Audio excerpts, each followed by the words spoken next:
Hey guys, welcome to another episode. In this video, I'm going to show you how to create professional looking charts in Excel that would help your data stand out and would help you convey your message. And I've been away for the last 2 months, but I have a pretty good reason. I actually got married.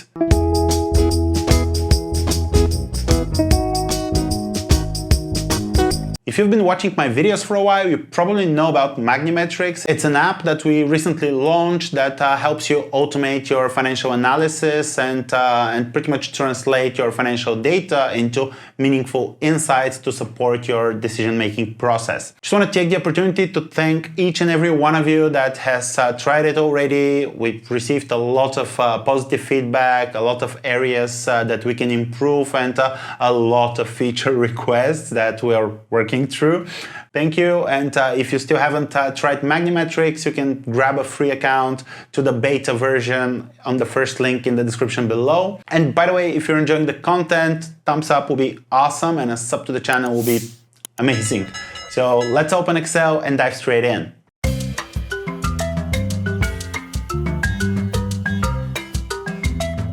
Here in Excel, I have a summary of historical performance over the past 7 years. I have revenue, EBITDA, and the EBITDA margin. And I want to display this in a chart that provides a more meaningful view of how the company performed.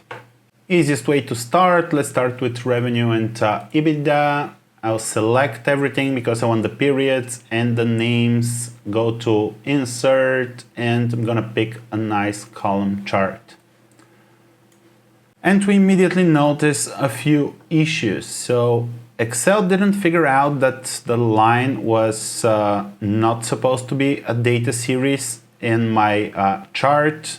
And we don't see it. The reason we don't see it here is that it's actually quite low in terms of numbers. So this is 256,000 and this is just 2019. Another reason for that is that those are actually numbers.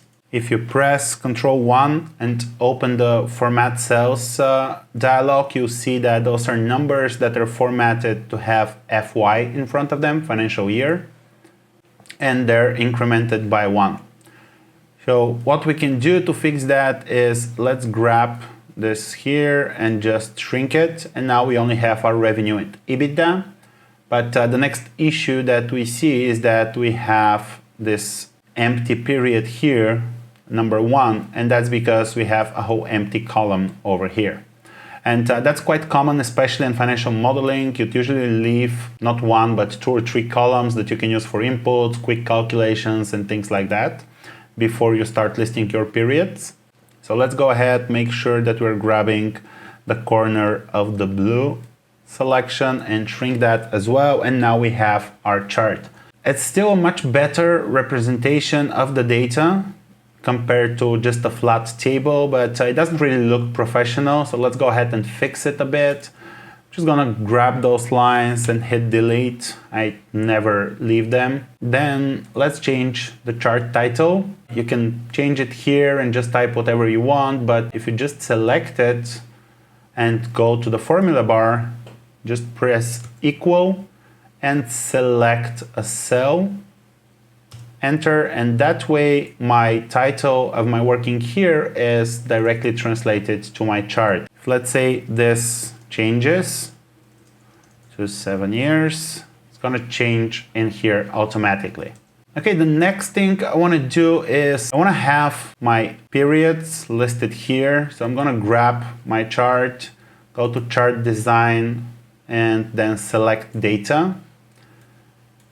So those are my series here. So I have the revenue and the EBITDA, and those is the axis, the horizontal axis labels, those here.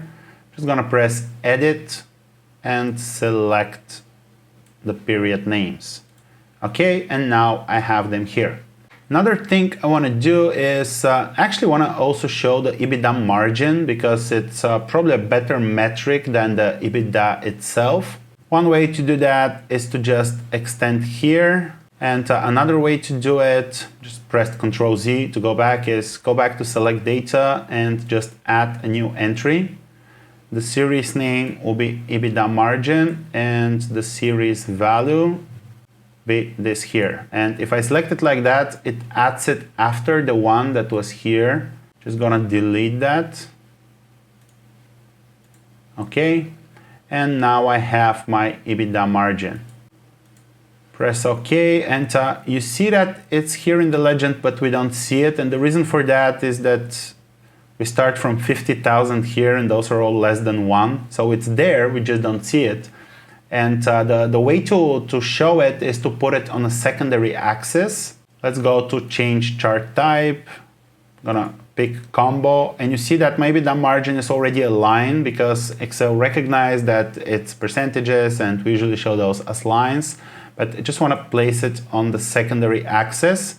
And here in the preview, you see that it's now visible.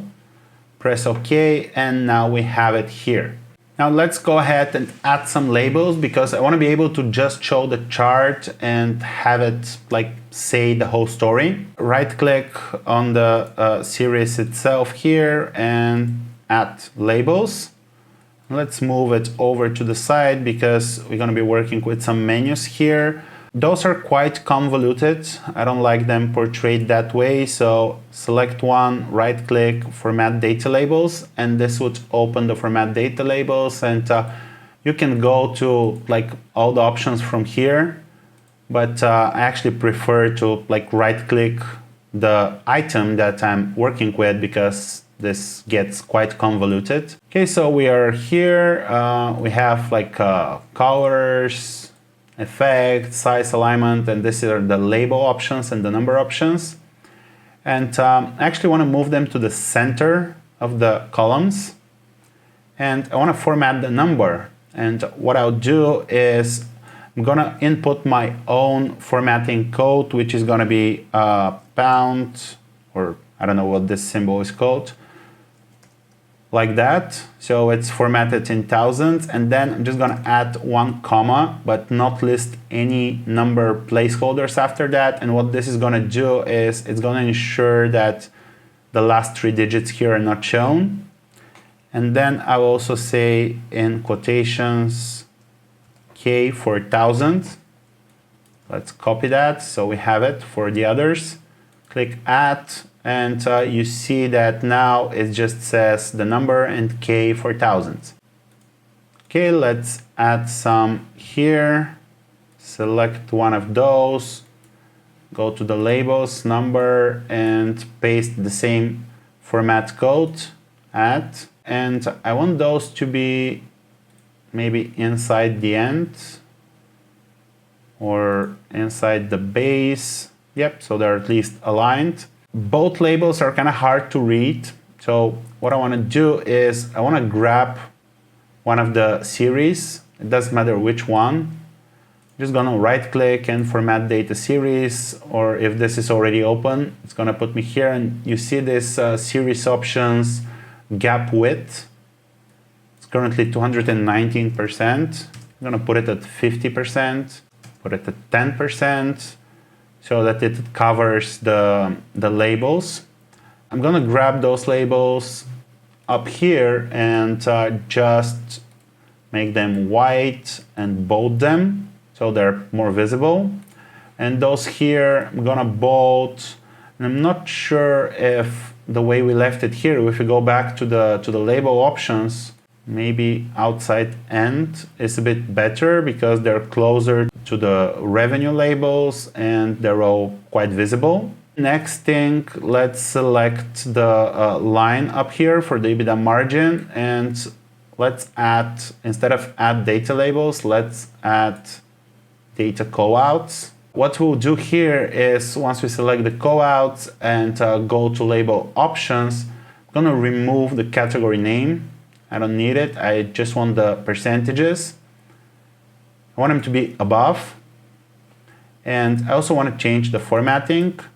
So what I'll do here is just going to have a number, percent, round them. So they're like whole percentage points. It's already looking much better, but I want to change the colors as well. So select that, format data series. You can go to the bucket here and change the fill and the border, or you can just right click and set them up here, fill and outline. I want my revenue to be the same dark blue that I'm using across my files, and I want this to be this like golden orange that I really like. For the EBITDA margin line, let's go ahead and pick something better. This blue looks quite well, it pops out a bit. Now that we have all those labels here, we don't really need those labels on the side, so we can just remove them. The problem is that when we have two axes, if I just go ahead and press delete to remove this one, all the values are now stuck with this axis and my chart is all messed up. All the percentages are down there because they're less than 1, and this just looks weird. So let's Control Z for undo. I'm gonna grab that format axis. What I want to do is go to labels and label position. I want to say none. I want to do the same for the other one, label position none. And now we only have our revenue and EBITDA with the nice labels in thousands and the EBITDA percentages up top. Might even select those callouts and just make sure that the border is the same blue that we used for our line, and we might also bold them as well. Let's close those options, move that to the side, and also a lot of times, especially if you're putting this into a presentation, you might have like some shapes, part of your design, something like that. So every time I prepare charts, I'll usually right from here, select the whole chart, right click, make sure that fill is set to no fill and outline is set to no outline. Now we can copy this, paste it while keeping the same formatting, and it would look consistent with our branding colors. If you want to take it a step further, you can even highlight different parts of the chart. So let's say here we see a dip, and most users of this financial information might have questions about why this happened, what was the reason. If we know the reason and we can use it to explain what happened, we can add a paragraph in our presentation or even here, but it's much better to like outline it, call it out from here. So what I might do is I might grab from the Insert tab, Shapes, like the rounded rectangle. Might just highlight it like that. I'll go from here, make sure that there's no fill. And I want to make sure that the outline is a bit thicker. I'll usually make it a dash, and most of the time just make it red to call out the attention. It's okay to even extend it a bit further. Now what we can do is, if it's a short reason or if you want to like point people to a specific paragraph, we can add a text box and just say C note 7 or 6, yep, below. I'm gonna grab that, make it a bit smaller, bold it so it's more visible, and have the same red outline, even have a red color. I really want this to stand out. Then the next thing I'll do is I'll grab a line and just connect those two and have the same formatting for the line, and that's it. This is much more visual than just having this table. It would be easier to talk to it, and it also conveys the message much better that the company is overall growing with quite a good performance over the past years. So EBITDA has had some dips, but overall it's stable, above 20%. Revenue is growing with a good rate year on year, and we only had one dip in 2017 where we have added a note. If you ask me, it tells the story much better. It would definitely look much better when you put it in a presentation deck or on a website or whatever. So you see, we started with this like kind of flat looking table that didn't really tell a story. We converted that to a chart, but default charts in Excel are not always the best way to visualize your message. And you saw that in just a few minutes we can grab this like kind of generic looking default chart and transform it to a much more professional looking one that tells the story in a much better and in a much clearer way. So yeah, thank you guys for watching. Give this video a thumbs up if you enjoyed it. Also, don't forget to subscribe if you're not already, and maybe even punch the bell icon to receive notifications every time I upload a new video. Till then, thanks for watching, and I'll catch you in the next one. And you see that just with, so I think autofocus is on. Yeah, I recorded the whole thing with like the focus plane being here, but now it should be on. Hope so, we'll see.